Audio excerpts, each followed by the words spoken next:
பிரியமானவர்களே, இன்றைய ஜெபம் ஏசாயா 45:22. பூமியின் எல்லையெங்கும் உள்ளவர்களே, என்னை நோக்கி பாருங்கள், அப்பொழுது ரட்சிக்கப்படுவீர்கள்.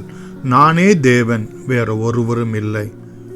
மகா இரக்கமும் கிருபையும் உள்ள எங்கள் அன்பின் பிதாவே, எங்கள் வாழ்க்கையில் ஏற்படுகிற அநேக பாடுகள், உபத்திரவங்கள், எத்தனை நாளுக்கு நாங்கள் இதை தாங்கிக் கொண்டிருக்கிறது, எத்தனை நாட்கள் இந்த வேதனையோடு கூட நாங்கள் இருக்கிறது, எத்தனை நாட்கள் இந்த அவமானத்தில் நிந்தையிலும் நாங்கள் காணப்படுகிறது.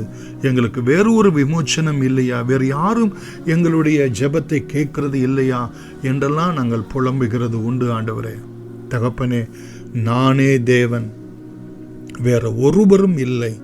நானே கர்த்தர், வேற ஒருவரும் இல்லை என்ற வார்த்தையின்படி கர்த்தரிடத்திலே மாத்திரம்தான் எங்களுக்கு வேண்டிய நீதி வல்லமை உண்டு.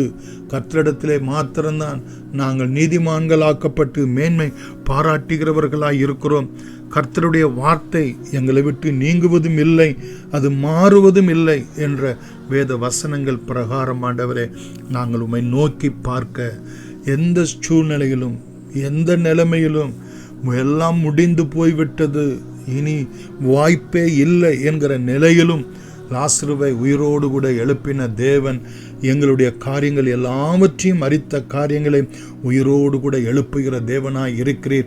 எங்களுக்கு நீதியையும் நியாயத்தையும் ஆண்டவரே மேன்மையும் வழங்குகிற தேவனாய் இருக்கிறீர்.